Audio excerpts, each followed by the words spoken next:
Welcome to our YouTube tutorial on how to bring back a closed tab or window in Chrome on your PC. In this guide, we'll show you a quick and convenient way to recover those tabs or windows that you accidentally closed. Let's get started. Step 1. Open Chrome on your computer. Step 2. If you accidentally closed a tab or window, don't panic. You can easily bring it back using a simple keyboard shortcut. For Windows users, simply press Ctrl Shift+T on your keyboard to instantly reopen the recently closed tab or window. It's as easy as that.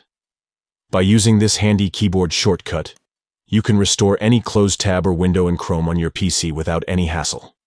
Remember, this keyboard shortcut is a real time saver when you accidentally close something important. So next time you find yourself in that situation, just press Ctrl+Shift+T and bring back that tab or window in no time.